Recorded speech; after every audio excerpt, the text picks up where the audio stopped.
Hi all, welcome to Brave Mom Naturals Day 2 aloe vera hydrosol. Hydrosol எப்படி நம்ம வீட்டிலே prepare பண்ணலான்னு டீட்டெயில் வீடியோ பார்க்கலாம் வாங்க. ஆலோவேரா எடுத்து நல்லா வாஷ் பண்ணிக்கோங்க. வாஷ் பண்ணிவிட்டு அது ஒரு எல்லோ கலர் ஜெல்லும் ஒன்று ரிமூவ் ஆகும். அந்த ஜெல்லு ரிமூவ் ஆகிற வரை 1 hour நம்ம கண்டிப்பாக அதை ரெஸ்டிங் பீரியட் கொடுத்துடணும். அந்த எல்லோ கலர் ஜெல் நல்லா ரிமூவ் ஆன பின்னாடி அதை எடுத்து நல்லா சைடில் இருக்க முள்ளெல்லாம் ரிமூவ் பண்ணிவிட்டு அகைன் நல்லா வாஷ் பண்ணிவிட்டு நல்லா ஸ்லைஸாக கட் பண்ணி எடுத்து வச்சுக்கோங்க. அடுத்து நம்ம மூடியோடு இருக்கிற மாதிரி ஒரு பாத்திரம் எடுத்துகிட்டு அந்த பாத்திரத்தில் நம்ம ஸ்லைஸ் பண்ணி வச்சுருக்க ஆலோவேராவை சேர்த்துக்கோங்க. ஆலோவேரா சேர்த்த பாத்திரத்தில் இந்த மாதிரி ஹைட் கொடுக்குற மாதிரி ஒரு டம்ளர் கிண்ணம் எதுனாலும் நீங்கள் இந்த மாதிரி ஒரு செட் பண்ணி வச்சுக்கோங்க. இப்போ நம்ம ஹைட்ரோசோல் எடுக்க ரெடி பண்ணி வச்சுருக்க அந்த பாத்திரத்தில் நம்ம ஆரோ வாட்டர், டேப் வாட்டர் எது வேணாலும் நம்ம ஊற்றிக்கலாம்.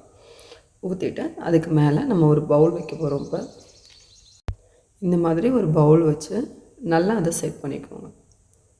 இப்போ அந்த பாத்திரத்தோட மூடி எடுத்துக்கோங்க. அதில் ஏதாவது ஹோல்ஸ் இருந்துச்சுன்னா சப்பாத்தி மாவு, கோதுமை மாவு அதை நம்ம சப்பாத்தி மாவு பிசைஞ்சிட்டு அந்த ஹோல்ஸை வந்து நல்லா லாக் பண்ணிடுங்க. அந்த ஹோலை லாக் பண்ணால் தான் நம்மளுக்கு ஹைட்ரோசோல் நல்லா கிடைக்கும். ஸோ கண்டிப்பாக அதை லாக் பண்ணிக்கோங்க.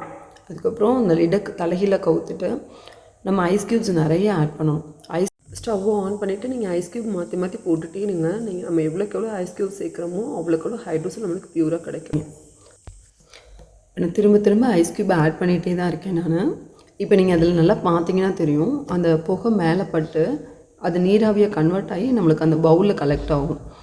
அந்த பார்த்தீங்கனாலே உங்களுக்கே நல்லா தெரியும். ஸோ இந்த ப்ராசஸ் தான். இதுக்கு தகுந்த மாதிரி நீங்கள் லிட் எடுத்துக்கோங்க. அப்போ தான் உங்களுக்கு ஹைட்ரோசோல் நிறைய கலெக்ட் ஆகும். அவ்வளோதான், ஹைட்ரோசோல் ரெடி ஆகிடுச்சு. இதே சேம் ஹைட்ரோசோல் நீங்கள் வெளியே வாங்கினீங்கன்னா ரொம்ப எக்ஸ்பென்சிவ். அதுவும் இல்லாமல் இவ்வளோ ப்யூராக கிடைக்காது. காஸ்மெட்டிக் பண்ணுற எல்லாருமே நம்ம தேவையான ஹைட்ரோசோல் நம்மளே இப்படி ரெடி பண்ணிட்டோம்னா நம்ம செய்கிற ப்ராடக்ட்ஸு ரொம்ப குவாலிட்டியாக இருக்கும். அதோட பெனிஃபிட்ஸ் நம்மளுக்கு அப்படியே 100% கிடைக்கும்.